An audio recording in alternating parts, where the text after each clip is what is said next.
편안들 하셨습니까?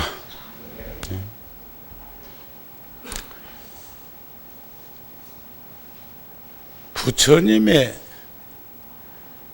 가르침을 팔만장교 대장경으로 말씀을 하는데, 문자로 전해 내려오는 가르침이 있는가 하면 구전으로 내려오는 가르침도 있습니다.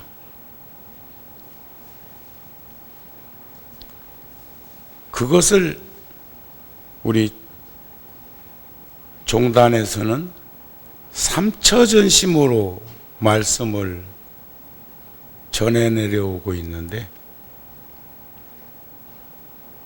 염화, 미소, 요즘 많이 그런 말들 하시대요. 삼처전심 가운데 부처님께서 영산유상에서 법을 설하시다가 연꽃, 다른데 법회 가보면 법사 스님 단상 위에다가 꽃으로 이렇게 장엄을 해놓기도 합니다. 저는 거기에 꽃이 있으면 부처님 전에 공양으로 꽃공양을 올리고 그냥 하지요. 그러면 꽃을 올려놨는데 왜 치울까 하는 생각을 하는 사람도 서로 있을 수도 있습니다. 저는 방금도 불단에 다양한 공양이 올라가 있는데, 그 중에 마지공양을 올린 것을 제가 그 뚜껑을 법상에 오르기 전에 덮는 연유는, 부처님 전에 공양을 올린 여러 가지 그 공양물을 다 치울 수는 없지만 상징적으로 제가 부처님을 등지고 앉아야 되는 입장에서, 그래서 티베트 불교 같은 경우에는 특별한 법석이 아니면 법상을 부처님을 뒤로 하고 이렇게 설치하는 게 아니라 옆으로 법상을 놓고 법문을 하는 경우도 있고, 또 여러분들은 정면으로 부처님을 이렇게 보면서 청법을 하지만 일부의 스님들은 옆으로 앉아서, 그래서 아잔타 석굴이나 엘로라 석굴이나 석굴사원 같은 데 보면 부처님을 정면에 모시고 스님들이 앉는 자리가 일렬종대로 이렇게 옆면으로 보면서 그렇게 앉는 법석을 차려놓기도 하는데, 그 연꽃 한 송이를 부처님이 들었을 때 그 대중들은 그 뜻을 살피지 못했으나 마하가섭존자는 부처님의 그 뜻을 알아차리고 미소를 지었다 해서 염화시중의 미소다. 그게 구전으로 내려오는 전법 일송입니다. 두 번째는 청법대중이 하도 많아서, 저는 청법대중이 많다 해도 근간에는 아마 달라이 라마 스님이 칼라차크라라고 하는 대법회를 할 때 운집되는 대중이 가장 많은 숫자로 법석에 참석하는 것이 아닌가 싶습니다. 적게는 몇만 명, 많게는 10만 명, 20만 명 대중들이 아마 부처님 당시에도 요즘같이 음향시설이 갖춰지지 않았을 적에 어떻게 그게 다 전달될 수 있었을까 할 만큼 부처님 당시에도 청법대중이 많았죠. 그때 연세가 많은 가섭존자가 자연스럽게 처음 오는 대중들을 빈자리를 앉게 하다 보니까 막상 가섭존자가 앉을 자리가 여의치 않았습니다. 그때 부처님께서 가섭을 가까이 오게 해서 부처님이 법상에 올라가 계신다고 누가 덜렁 그 자리에 앉을 수 없죠. 제가 없어도 제 자리는 늘 있습니다. 단 열에 사는 방석을 3개 놓았는데 여기는 2개만 놓고 내가 없을 때는 그 자리에는 그날 법사 스님을 모시라고 그 자리를 배려해 놓은 거죠. 그때 다보탑 앞에서 다다탑전의 분반좌 자리를 반쪽 온 자리를 내줬지만 가슴이 털퍼덕 하고 그 가운데 중심에 앉는 게 아니라 반쪽 자리는 비워놓고 반쪽 자리를 앉았다 해서 분반좌 자리를 나누어 앉았다 해서 2번째 전법 이송입니다. 3번째는 부처님께서 구시나가라 사라상수 나무 아래에서 인멸에 드셨을 때 가섭은 먼 곳에 전법의 길을 떠났다가 부처님이 열반하셨다는 말씀을 듣고 급히 달려오죠. 그런데 부처님은 평생을 검소하게 사셨지만 마지막 가는 자리는 제가자들이 부처님이 그러셨잖아요. 아란존자가 열반 후사를 걱정하니까 그대들은 걱정하지 말아라. 그리고 정진해라. 신도들이 다 알아서 해줄 것이다. 제가 간 다음에도 알아 해줄 거죠? 해줄 거죠? 지금 대답하는 분들은 무지하게 오래 살란가 봐. 나보다 연세가 많은데도 대답 안 해. 근데 그날은 알 수가 없어. 그래 전단향을 산더미처럼 쌓아놓고 부처님의 법구를 관에다 모시고 또 관을 싼 게 곽.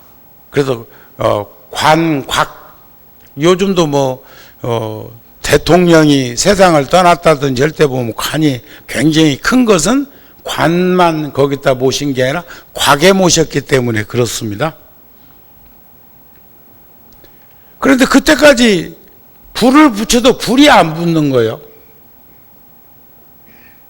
가섭존자가 와서 곽을 붙들고 슬퍼하니까 2발을 곽시 쌍부 관곽박부로 쌍부 족부자죠. 2발을 쑥 내밀어서 보였다. 이게 삼법송입니다. 전법 3송. 이것은 경전에 표기되어 있는 게 아니라 구전으로 2600년 동안 2560년 동안 내려온 거죠. 불기 2560년은 부처님이 인멸에 드신 이후에 요즘으로만 몇 축이 청정법신으로 돌아간 자리. 부처님은 1100억 화신으로 사셨지만 청정법신과 원만 보신의 자리로 돌아갔을 때의 모습을 구전으로 전해오는 대목 속에 들어있다. 제가 오늘 이제 여기 영단 앞에 자리가 비어 있는 걸 보면서 부드러운듯이 계획에 없던 이 말씀이 나온 거예요. 여기도 채워 앉고 그리고 제사 지낼 때는 분반좌 자리를 좀 나눠 앉아도 되지 않겠나 싶네요. 그렇잖아요? 저기 의자에 앉을 수밖에 없는 불자들도 계신가 하면 가능하면 앞으로 다가와서 그래서 오자마자 그냥 막 앞자리 다투기 하라는 그런 것은 아니지만 자연스럽게 그렇게 되었으면 합니다. 저는 어저께 미국에서 왔습니다. 저녁에. 이번에 미국에서 대학 교수로 있는 그러니까 위스콘신 대학에서 석박사하고 서울대학에서 석사하고 출가하기 위해서 동국대학교를 갔던 스님하고 인연 맺은 스님이 있는데 제가 천막법당이었을 때 천막법당 이었을 때 동국대학교 재학 중에 출가를 하기 위해서 저한테 왔던 스님이에요. 오늘 주지 스님이 법당에서 직접 목탁을 들고 있는 연유가 아니 있겠소. 과거의 나 모습을 보는 것 같아서 불현듯 그러면서 어제 아래 보름날 법문하셨던 수인 스님하고 저하고 천막법당에서 수인 스님은 열심히 기도를 수인 스님 천일기도 회향을 1층 회관에서 스트로프 비닐장판 깔고 옆면에 인테리어 하기 전에 합판으로 이렇게 베니아판으로 이렇게 칸막이 이렇게 막아놓고 이 불사를 진행하던 그때 그 모습이 불현듯 떠오르기도 했고 또 21일 정진기도나 또는 백고자 법회할 때 불자들하고 함께 어울림을 가졌을 때가 불현듯 떠오르기도 했고 지금 노전 자리에 앉아서 노전 스님이 기도하는 자리에 앉아서 주지 스님이 기도하는 모습을 보면서 아니 목탁을 쳐도 주지 자리에 앉아서 할 수 있어야 합니다. 그러면서 불현듯 수인 스님이 처음 여기 올 때가 구룡사 주지 스님이 중학교 1학년 때니까 세월이 빨리도 가고 있구나 하는 생각을 하고 요즘 간간히 그런 생각합니다. 제가 절에 비우는 시간이 점점점 늘어나면서 저 스스로에게 위로하는 말이 있습니다. 살아있으면서 죽은 듯 지켜보라. 그거 쉽지 않아. 그렇지만 여러분들이 저를 믿어주는 것은 스님은 어디선가 부처님의 가르침 속에 함께하고 있는 그 모습을 동의하고 있다고 생각을 합니다. 그러면서 전 그런 생각도 해보죠. 서로가 서로를 존중하기 이전에 먼저 인정해라.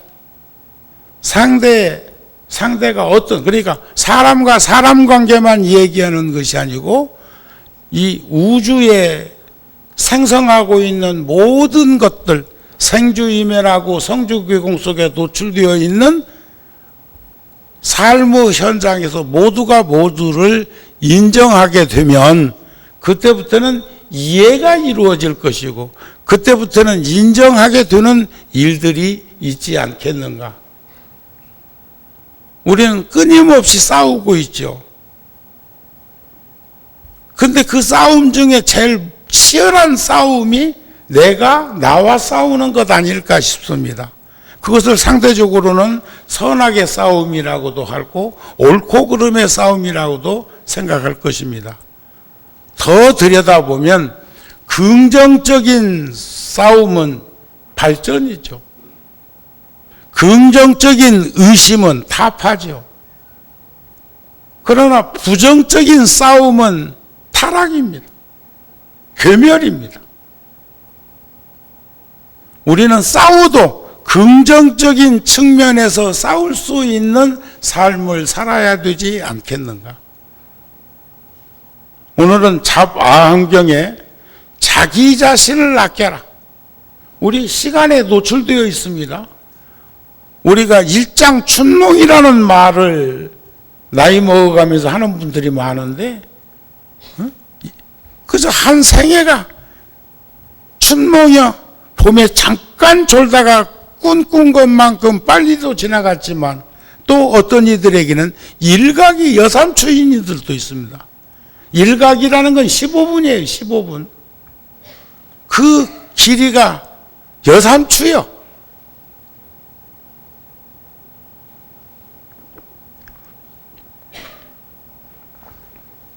자기 자신을 노출되어 있는 자기 자신을 우리는 아끼면 함부로 살지 않지 않을까요? 진실로 자기 자신을 생각하는 사람이라면 나쁜 업을 멀리하라. 나쁜 짓 하지 말고 살아라 이겨. 나쁜 짓을 멀리하고 선행을 쌓으면 그 마음은 항상 편안할 것이다. 재학막작하고 중선봉행하라. 불교가 무엇이오 하고 물으니 모든 악 짓지 말고 선은 받들어, 모든 선은 받들어 행하라, 실천하라 하니까 헤헤이, 그건 3살 먹은 아이도 알겠소. 3살 먹은 아이도 알 수 있는 일이지만 평생을 살면서 노력해도 쉽지 않은 거죠. 80 먹은 노인도 행하기는 어렵더라. 진실로 자기 자신을 사랑하는 사람이라면 주위로부터 자기 자신을 지킬 줄 알아야 돼. 그러려면 근본 잃어버리지 말고 자기돌이 하면서 살아갈 수 있는 사람, 헛된 짓 하지 않는 사람, 함부로 살지 않는 사람, 그리고 나무 잎줄에 오르내리지 않는 삶을 살기 위해서 노력하는 사람일 것입니다. 화엄경에서도 선지식의 가르침을 따르라. 선지식 중에 최고의 선지식은 부처님 아닌가요? 또 가장 가까이 있는 선지식은 자기 자신이요, 자기 가족들이요. 어떤 이들은 그러되 아이고 그니는 나하고 가까우니까 놔둬라, 이해할 것이다. 택도 없는 소리, 천만의 말씀. 가까이 있는 일을 함부로 대하고 무시한 것처럼 쉽게 대하면, 그러면서 먼데 있는 사람, 사돈네 팔촌에 팔촌도 아닌 사람은 그리 챙기는가 모르겠대. 가까운 일을 챙겨야 돼. 그러면 세상에서 가장 가까운 이는 누구요? 그래, 나야. 그러니까 여기서 부처님도 화엄경에서 나 자신을 아끼고 나를 선지식으로 삼았다면 내 가르침에, 조금 이따 제가 그 참 달라이 라마 스님 말씀 가운데 굉장히 깊은 머리하고 가슴하고를 빗대서 말씀하신 내용이 있습니다. 누구든지 선지식의 가르침을 따르면 모든 의심과 두려움이 없어지고 편안할 수 있어 마음이 흔들리지 않을 것이다. 부동지, 십지보살 가운데서도 제1 환희지이지만 8번째가 부동지입니다. 부동지, 흔들림 없는. 그것을 부처님께서는 수미산에 빗대서 말씀하죠. 수미산에 가보면 일기가 말이요, 변화무쌍해. 7월달, 8월달에 좀 온도가 올라갔을 때 갈 거라고 갔는데 막 진눈깨비가 오고 폭풍우가 몰아치고, 우리 달력에 있는 수미산 사진 같은 경우는 천재이루요. 거기 가서 사는 사람도 그런 사진을 한껏 하기가 어렵다는데 여러분들한테 많이 보여드리라고 그런 장면이 순식간에 나타나서 사라지고 그러더라 이게. 마땅히 알라, 이런 사람들은 광대 무변한 이익을 얻으리니 보리수 아래 앉으사 유없는 깨달음을 이루리라. 보리수는 상징적인 나무죠. 우리는 자기 자신을 아끼고 선지식의 가르침을 따르는 이는 첫 번째, 부처님의 가피를 입으셔야 합니다. 부처님의 가피. 부처님의 가피를 입으려면, 가피력을 입으려면 내가 신심과 정진력으로 다가갈 수 있는, 한 걸음 한 걸음 다가갈 수 있는 그런 힘이 필요하다 그 말이에요. 그런 용기가 필요하다 그럼. 부처님의 가피를 입기 위해서는 얼마나 부단한 노력을 해야 하겠습니까? 두 번째는 위실력이 있어야 돼. 나에게 힘이 있어야 돼. 나에게. 제가 이번에 뉴욕 원각사 불사 하는 곳에 법당 지단석 토방 돌 계단 만드는데 7컨테이너에다가 큰 컨테이너에 돌을 보냈습니다. 지금 한창 석공들이 가서 일을 하고 있는데, 그곳에 갔다가 아까 얘기한 그 성원 스님이 워싱턴에, 난 미국에도 여고저고 법회도 가고 인연들을 맺어보고, 또 그분들이 이 유튜브나 또 우리 인터넷 방송을 통하거나, 지금 오늘은 또 불교 방송에도 오셨는데 이 방송 듣고 또 섭섭해 할라. 차선 애껴야 되는데, 조심해야 하는데. 역시 워싱턴은 워싱턴이더라고요. 연화정사라는 그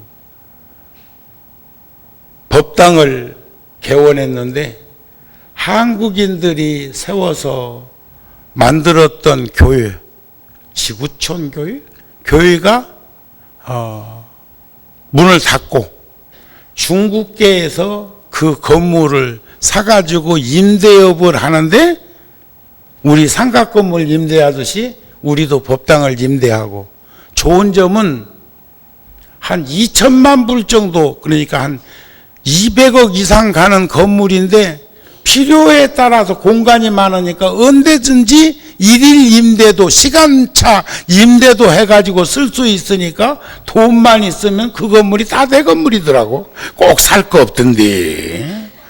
응? 임대 아파트 사는 것도 괜찮겠던데. 교회가 변해가지고 임대업을 하는 중국계가 그 건물을 사가지고 저런 월별 임대료를 내고 만들고 했는데, 개원법회에 7나라 스님들이 와서 봉불 기도를 잠깐씩 하는 그런 특이한 점도 있었고, 또 가서 현장에서 본 것 등등을 전부 이메일을 통해 가지고 저한테 한 20꼭지 이상이 그새 나한테 다 돌아서 일일 보고 하듯이 그렇게 진행 상황이 전부 영상으로 떠 있더라고요. 너무 많이 했더라. 그런데 그게 일상적인 생활이 되어버렸어. 우린 기껏 해봐야 전화하고 전화 받고, 이제 요즘은 조금 진화해서 문자나 카톡에 뜨는 거 보고, 아직도 나는 누구한테 그쪽에서 카톡에 내 이름이 올라가기 전에는 내가 그 사람 이름 올려가지고 카톡 하는 건 모른다. 모르는 게 않는다. 그렇게까지 절박하지 않다. 이런 말이죠. 그랬는데 그 200~300명 온 불자들하고 법회하고 행사를 하는 과정 속에서 원탁에서 공양하도록 준비를 해놨는데, 그날 거기에서 봉사하던 젊은이들이 전부 다 박사님 아니면 IT 업계에 있지 않으면, 그런 이들이 마치 무슨 큰 전문 음식점에 레스토랑이나 또는 뷔페 식당에서 함께 어울리는 종사자들과 같은 맥락의 자연스러움 속에서 그 식탁 점심시간을 운영하는 그 묘를 보면서, 이럴 수 있구나. 이런 모습이었구나. 역시 워싱턴은 워싱턴이구나. 그렇지만 내가 와가지고 주지한테 문자를 보내기는 상의 상관성을 얘기해 줬어요. 그 사람들이 그렇게 절에 봉사하고 헌신하고 스님들 하는 일에 적극적으로, 저한테도 이번에 거기 이제 비행기 값이랑 치면은 그 돈 갖고 안 되지만 3,000불을 봉투에 담아서 저한테 법사비로 주더라고.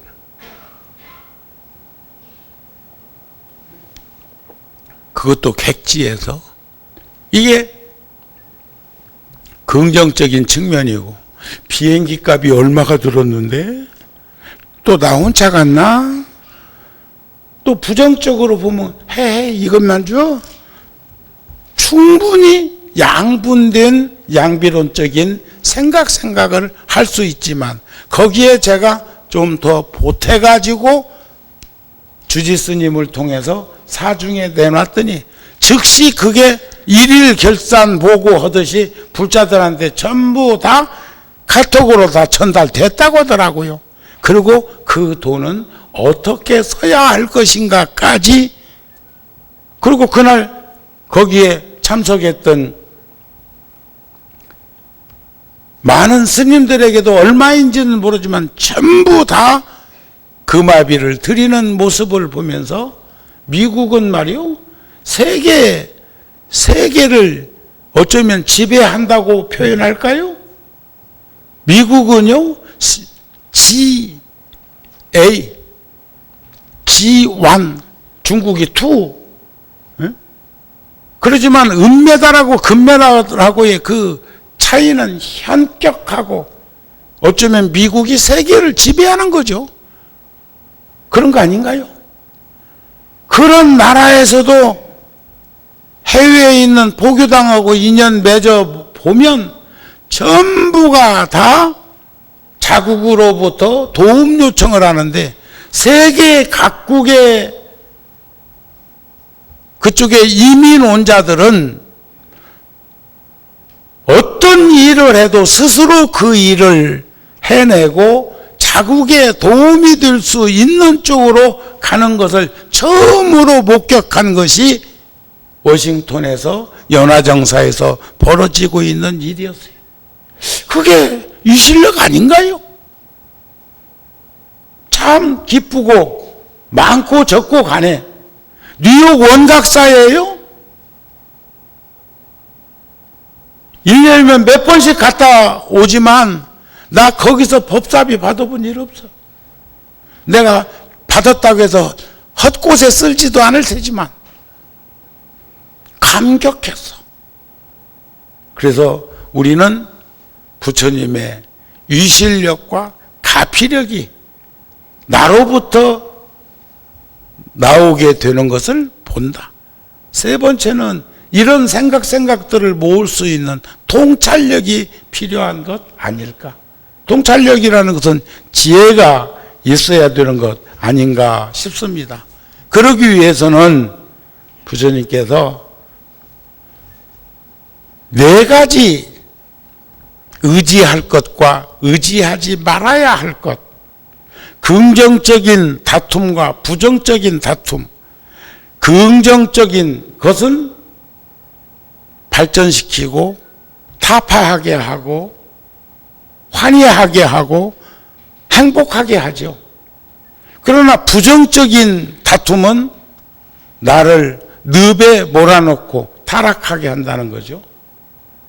부정적인 것 삶의 자체의 결과물을 우리는 불행이라고 표현하기도 하는데, 부처님께서는 팔만장교를 45년 동안 설하시면서 끝머리 가서 간곡하게 부탁한 가르침이 열반경에 뭐라고 나오느냐. 법에 의지하고 사람에게 의지하지 말아라. 사람에게. 법에 의지하고. 법이라는 것은 우리가 상락아정을 들여다보면 항상 된 나는 법신이요, 즐거운 나는 열반나기요, 참 나는 부처요, 깨끗한 나는 법이요. 깨끗한 나. 법에 의지하고 4대 육신으로 이루어져 있는 인간의 한계, 생로병사, 시간에 노출되어 있는 우리들은 인정해야 합니다. 늙는 거. 세간에서는 뭐 보톡스라는 게 있다고 그러네. 그래서 누가 한번 그래 나를 멀끄러미 바라보더니, 스님도 이쯤에서 한번 거들어 보시죠 그러대. 어디서 나왔는가 하니까 화장품 회사에서 나왔다. 화장품도 놓고 갔어. 화장품도. 다음번에 수인 스님 오면 줘야겠다. 웃자고 한 소리요.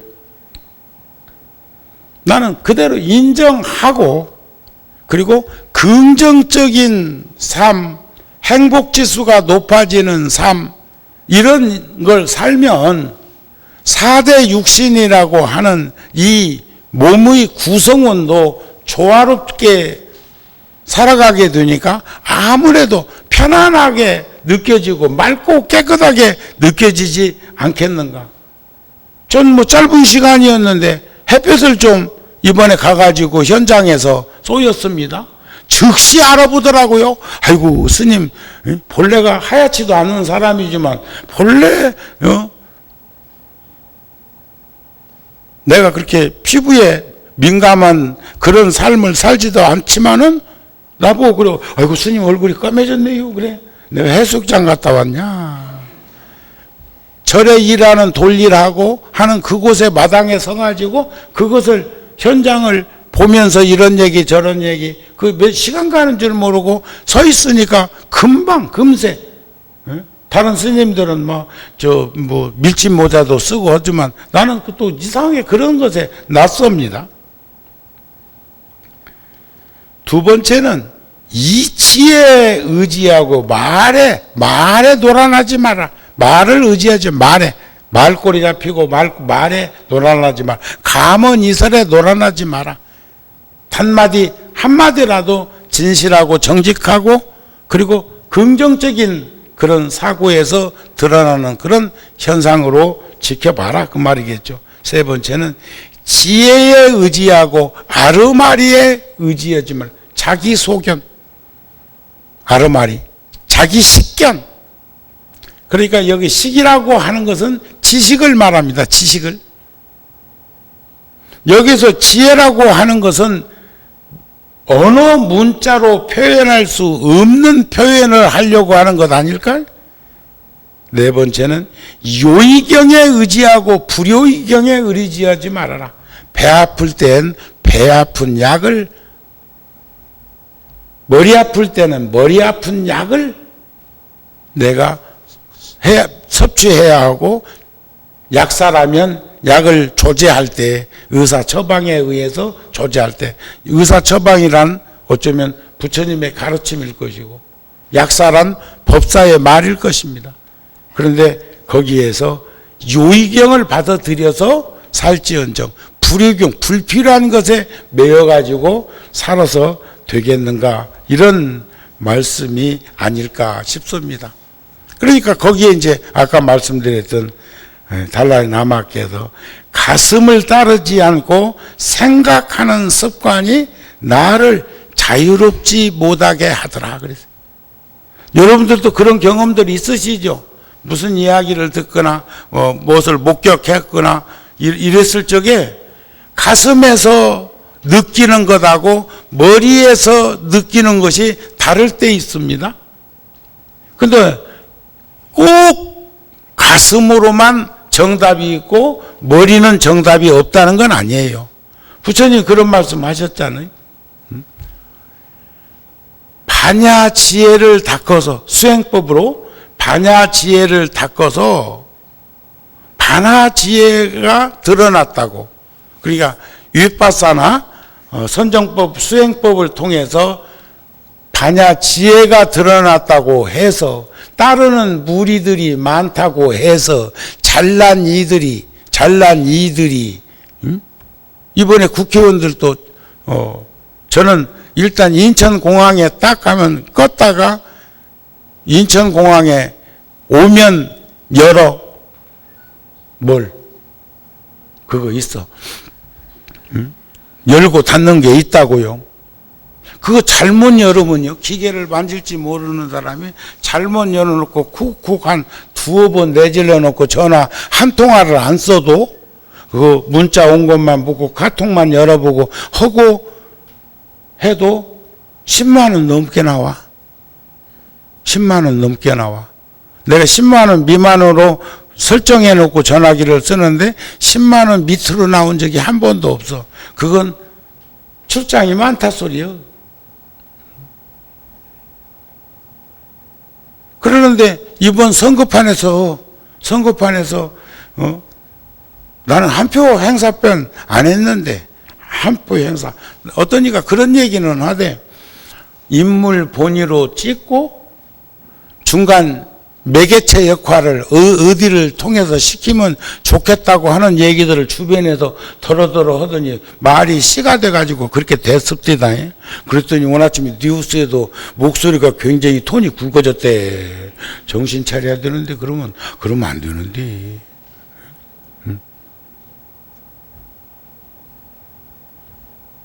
부처님 회상에서 정치 얘기는 해서 뭐 하겠소만.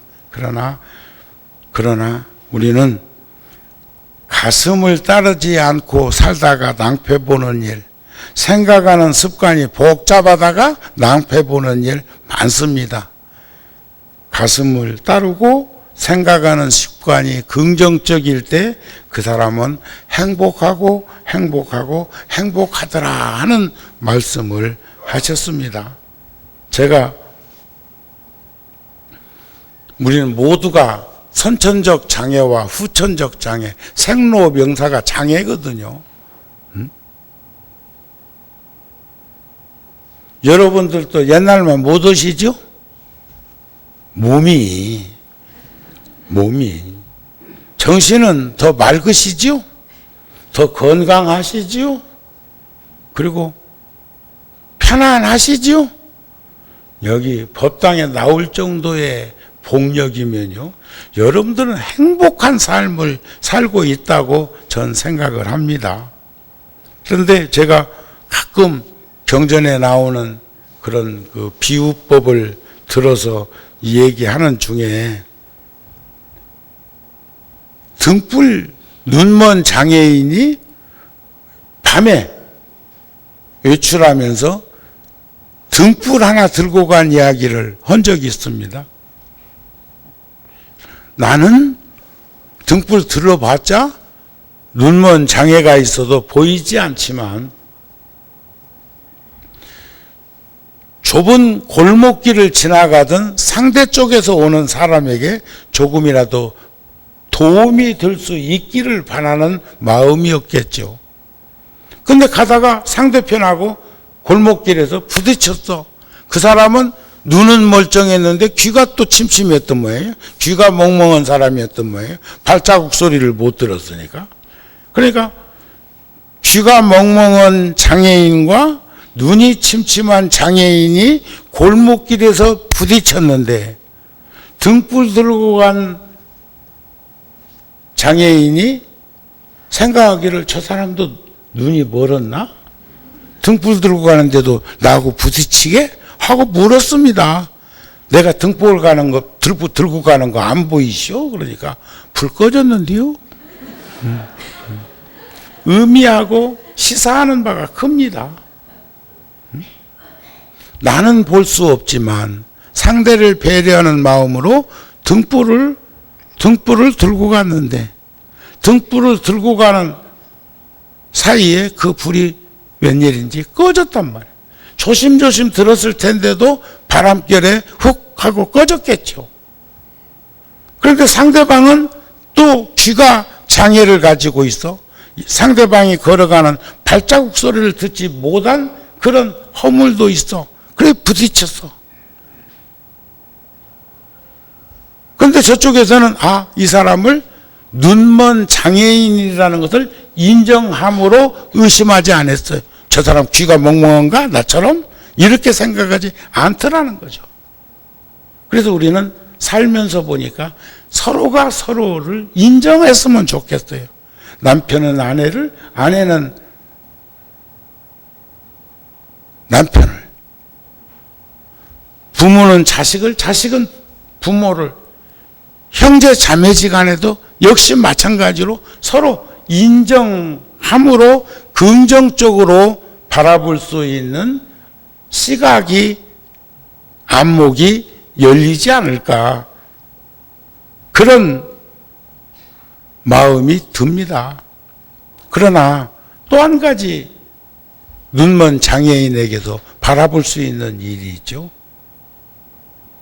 낮에는 우리들이 길거리에서 횡단보도 건널 때만이라도 다른 때는 지팡이로 짚고 가지만 요즘은 그 횡단보도에 차인벨 소리도 이렇게 설치해 놨습니다. 다는 아니고 그런 데가 있어. 양념으로. 그런데 그때는 조금 도움을 줄 수 없을까? 눈뜬이들이 눈먼 장애인의 횡단보도를 건너는데 도움을 줄 수 없을까? 또 있습니다. 캄캄한 어둠 속에는 눈먼 장애인이 눈뜬이들보다 훨씬 더 거기에 적응되어 있습니다. 그분들 도움 받을 수 있습니다. 우리가 보기에는 밝음이라는 저 빛은 광명이라고 표현하고 어둠이라는 저 빛은 무시하는 수가 있는데 태평양 연안 정도 저 10,000m 상공에서 밤 비행기도 타보고 낮 비행기도 타보고 창문 틈새로 들어오는 빛의 질감을 느껴보았습니다. 밝음은 밝음일 뿐이에요.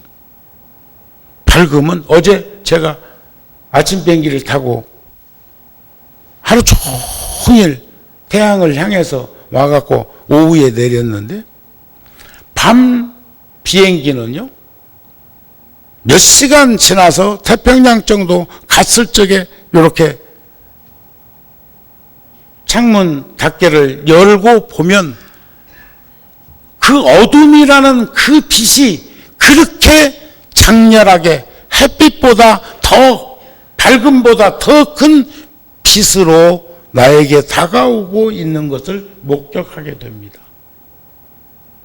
많은 이들은 반쪽 단편적인 것만 보고 느끼고 이해하고 아는 척 하는 것 아닐까 싶은 마음을 가져봅니다. 우리 요즘 운전 못하는 분 거의 없죠. 이 법당에 성윤 스님은 왜 웃어버려? 면허증이 필요 없다고 합니다. 그건 자기의 이념적 철학일 수도 있어요. 그게 스님으로서 자동차에 도움은 받지만 직접 운전까지? 그런데 제가 77년도에 오대산 월정사에서 탄어 큰 스님 모시고 화음악을 공부할 때 거기에 한 스님이 계셨는데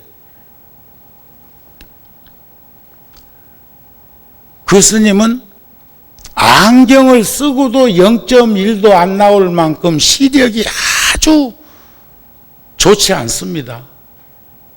안경이라는 보조적 장치를 도움을 받으면 그래도 조금 힘들지만 글을 식별할 수 있지만 거의 이미지 이상을 볼 수 없는 시력을 가지고 있는데 그 스님께서는 평생 동안 두 가지를 집착하는 것만큼 고집스럽게 항변하는 게 있었어요. 하나는 이가 빠졌는데 부처님께서는 틀리를 않으셨을 거라는 거. 그래서 그 스님 이가 빠졌는데 끝까지 세상 떠날 때까지 틀리 않으셨답니다. 두 번째는 부처님이 안경 안 썼다는 거예요. 그러니까 당신도 부처님 제자로서 안경 쓴 부처님 못 봤잖아요. 끝까지 그 스님 안경을 안 쓰고 사시다 돌아가셨는데 글자를 꼭 보려면 신문 큰 글자도 눈에서 5cm, 10cm 정도 떨어뜨려야 그 글을 식별할 정도로 눈이 나쁜데도 끝까지 그렇게 고집스럽게 그런 말씀을 하면서 자기의 생각을 관철시키려고 애를 쓰는 모습을 목격하면서 그때는 이해 못했습니다. 바보 같다는 생각이 들었는데 저 역시도 안경을 절에서는 돋보기를 또 컴퓨터 앞에 앉아서는 거기에 시력에 거리 맞춰서 한 것을 도움을 받는데 해외에 나갈 때는 안경 가지고 갈 일이 없어. 왜냐하면 그쪽에 가서 볼 글자가 없으니까.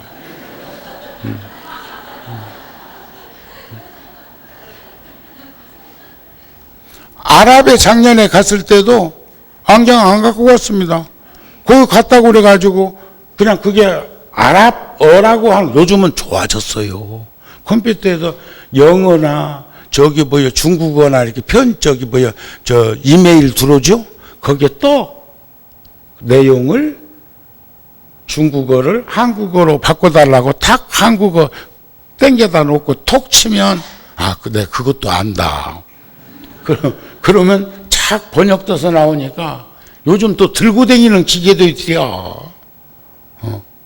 또 얘기하는 사람의 말을 입력시켜가지고 콕 하고 누르면 번역기에서 번역돼 나온대요. 좋아졌어. 이제는 말이 통해갖고 육신 통할 일이 없다니까. 미국이 어딘데, 어제 저녁에도 성원 스님하고, 주고받고 하다. 근데 그 사람은 나보다 훨씬 자판기 두드리기는 속도가 빠른 모양이요. 아니면 미리 어디다 입력해놨던 거 끌어다 톡톡 쓰나. 그 장문이 금방 들어대. 1, 2분도 안 걸려가지고. 요즘 참 적응하고 상이라고 했어요. 그런데 저는 이번에 워싱턴에서도 그런 말을 했지만 내 어릴 적 꿈은 운전수이었습니다. 어릴 적 꿈은 신장로 자강마당길에서 1시간, 2시간, 3시간 막연하게 기다리다가 덜커덕거리는 추럭이라도 한 대 지나가고 나면 푸연 먼지 뒤집어 쓰면서 기름 냄새, 내 오장 속에 회충이 많이 있었던 모양이지. 기름 냄새가 좋아서 그것 맡으면서 꿈을 꾸었었지요.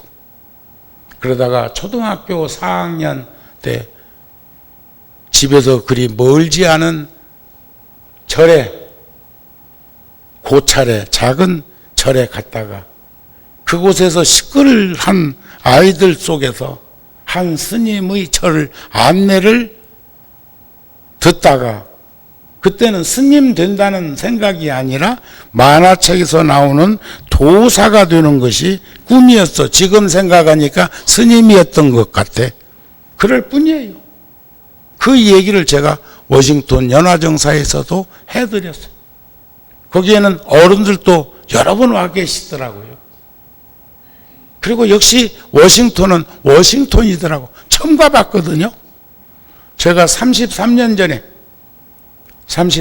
그것도 그냥 하려고 한 게 아니고 33년 전에 워싱턴 옆에 메릴랜드 주 바로 옆에 볼티모어의 법주사라는 절에서 저를 초청했고, 저는 가서 그곳에 살려고, 지금은 종교비자지만 그때는 종교비자라는 개념이 없어서 H1 취업비자입니다. 미국의 실직자들이 종사할 수 없는 직종, 목탁은 그 사람들이 연불은 안 되잖아요. 그걸로 비자를 받아가지고 85년도 초에 인도에서 돌아와가지고 노스님께 말씀드렸더니 노스님께서 이게 33년 전에 시작된 일이 85년도 초에서 비자가 나왔으니까 83년, 84년, 83년, 그 시간이 중요한 건 아니고 33년 전에 있었던 일을 수리한 겁니다. 그래서 노스님께 미국에 유학하는 심정으로 가서 살고 싶습니다 했더니 노스님께서 그래, 정우가 미국을 가는 거 보니 또다시 만나볼 수 없을지도 모르겠네. 딱 그 말씀에서, 그 말씀에 제가 충격을 받아서 노스님이 걱정하시는구나. 제자들이 많고 많은데도 나에게까지도 이런 마음을 주시는구나 싶은 마음이 또다시 들어서 무릎을 꿇고 노스님이 걱정되시면 미국 가는 거 취소하겠습니다. 그랬더니 노스님께서 훗날 기회가 주어지면 미국은 관광, 구경 한번 해볼 만해. 미국은 좋은 곳이야. 풍요로운 곳이야. 그런 곳에서 종교가 뭘 그렇게 할 일이 있겠어? 이런 말씀이죠. 그리고 한 달도 통도사 내려가 있지 않고 바로 가요동 구룡사로 명 받아서 오게 된 게 지금의 내 꼴이다.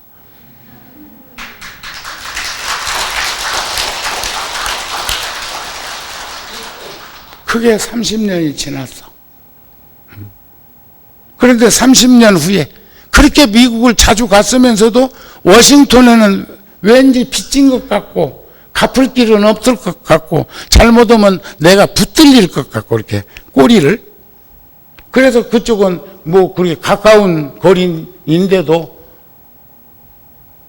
그런데 역시 옷깃만 스쳐도 지중한 인연이라고 나오고 인연 맺은 스님들이 내 몫의 일을 시작하는구나 싶어서 감회가 새롭고 또 그때의 상황을 이야기했더니 연세 많은 분들 중에 그 상황을 내가 올 것이었다는 거 누가 올라다가 정우 스님인지는 몰랐는가 아니면 그 후에 내가 많이 명성이 자자하니까 이젠 그 이름이었구나 하는 생각을 했는지 몰라도 무척 반가워했습니다.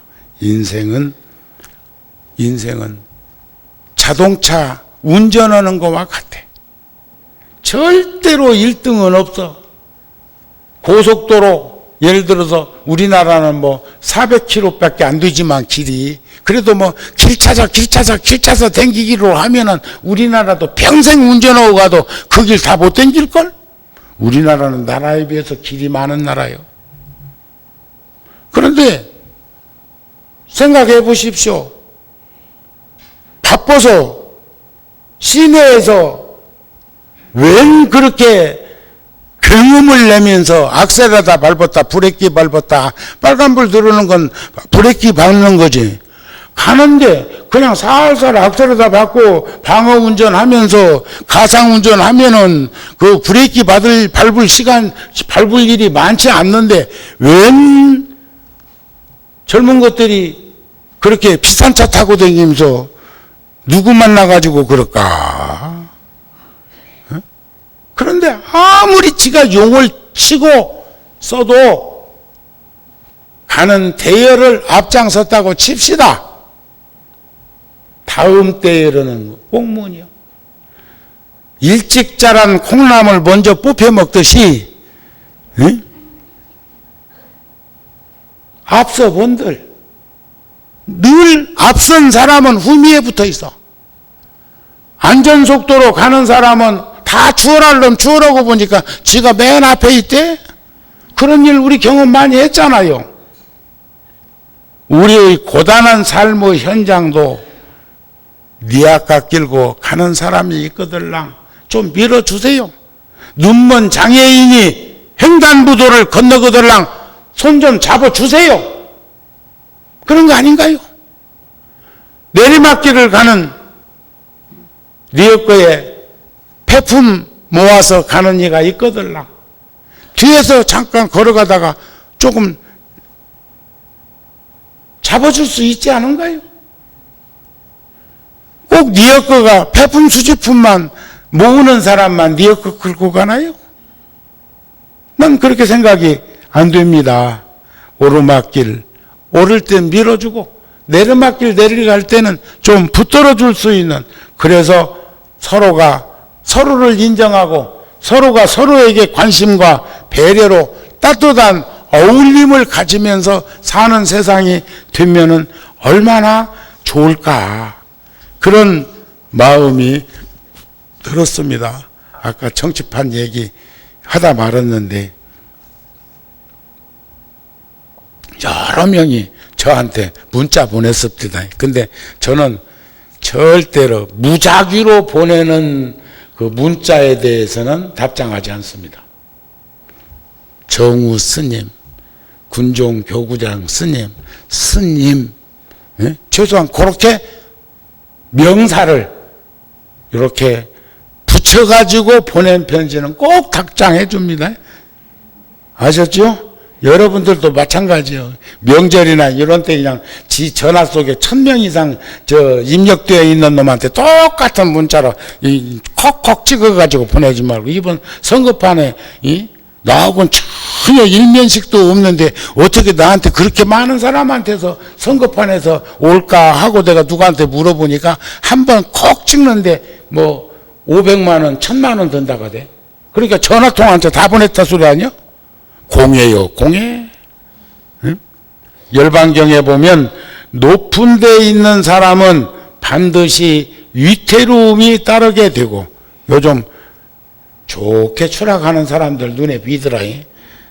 고소하지는 않는데 안 됐더라고요. 안 됐어. 그렇게 시간을 그렇게 자주 할까? 많은 재산을 갖고 있는 사람은 어느 날 반드시 궁색감이 뒤따르게 된다. 뒤따른다는 거예요. 우리 과거에 가난한 시절, 국민 전체가 배고픈 시절, GNP 국민소득이 1년에 몇십 불이었던 시절도 60년대 있었잖아요. 1억 불 수출이 저 기억에 있습니다. 10억 불 수출, 100억 불 수출, 1000억 불 수출이라는 게 숭례문에서 시청 쪽으로 가다 보면 오른쪽으로 5층짜리 건물 위에 전자 간판에 그 글이 10억 불 수출 달성 축경축 해가고 붙어 있던 게, 전 그래도 일찍 철들어 가지고 서울에 와 가지고요, 통도사 가기 전에 저 2원 50전짜리 전차도 타본 사람이요. 사랑하는 사람에겐 반드시 이별이 뒤따르게 되고, 이 세상에 태어난 모든 것은 반드시 죽음이 뒤따르게 된다. 빛은 반드시 어둠을 동반하는 것이니 이것이 바로 불변의 진리다 그랬어요. 만나면 헤어질 것, 헤어지면 다시 만날 것. 그래서 인생 팔고에도 그런 갈무리치는 가르침들이 많이 있지 않는가? 우리는 항상 인생이 꿈과 같고, 인생이 항상 그렇게 구성되어지는 것을 집착과 미움을 줄여서 모든 사람들을 따뜻하게 대하면서 살 수 있는 그런 우리들이 되었으면 좋겠습니다. 그리고 너무 요즘 절절히 종교가 힘든다고 그러는데, 마침 불교 방송 촬영하는 거 보니까 요 대목은 자르지 말고 방송할 때 꼭 내보내 주세요.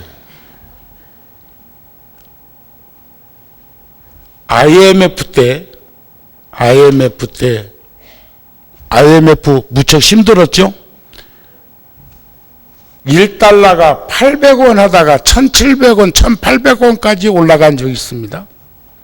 그때도 구룡사는 한 달에 평균 3천만 원 정도의 불전금이 불전함에 담겼습니다. 그러면 법비 때는 더 들어오고 평소에는 뭐 100만 원 미만이고 하더라도 3천만 원 정도가 IMF 때의 현장에서 목격한 소임자의 수레입니다. 지금은 그 반도 안 됩니다. 근데 우리만 그러면 이해하겠습니다. 전국이 마찬가지래요. 문 여십시오. 지갑 여십시오. 11지도 없는 불교에서 그것조차 불사금 가지고 함부로 쓸 수 없잖아요. 그렇다면 여러분들이 십시일반으로 이름 없이 동참하고 보시한 그 돈으로 다양한 일들을 해오고 있는 거죠. 21일 정진기도 할 때를 분기점으로 삼아서 부처님 모신 날 그런 특별한 날만 보시하고 시주하고 공양할 것이 아니라 우리 등공양도 연등공양도 동참을 하고 그리고 서가모니 불이나 관세음보살님 정건할 땐 모두 서 있으니까 그때 불전함에 불전을 넣읍시다. 제가 30년 만에 처음으로 말하는 거예요. 마침 방송국에서 우리 인터넷에서는 인터넷 부타TV에서도 하고 있지만 BBS에서 지금 오신 것 같은데 저 불이 들어오면 방송국에서 온 거요. 전국 방송 세계 각국으로 저 방송이 되고 있기 때문에 제가 총대를 매겠습니다. 목탁채를 들겠습니다. 정건 시간에 그 시간을 통해서 불전하며 평소에는 움직이기가 쉽지 않잖아요. 아니면 일찍 온 이가 그때는 불전 넣을 수도 있지만 그런 것들이 자연스럽게 몸에서 배 나올 수 있는 훈련을 해서 우리는 가난하더라도 사찰은 가난하면 안 됩니다. 그래야 뭔 일인가를 백지장도 맞들면 가볍듯이 종단적으로도 할 수 있는 일들이 있지 않겠는가 싶습니다.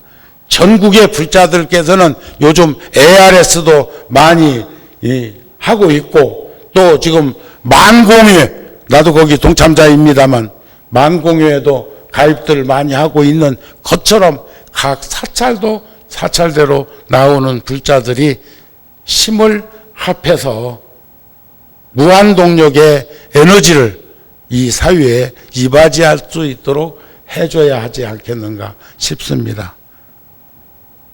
제가 참 낯설어 하는 말이었습니다. 그러나 내가 이번에 워싱턴에 가서 그 개원하는 법당에서 벌어지고 있는 일을 목격하면서 그렇다. 우리도 할 수 있다.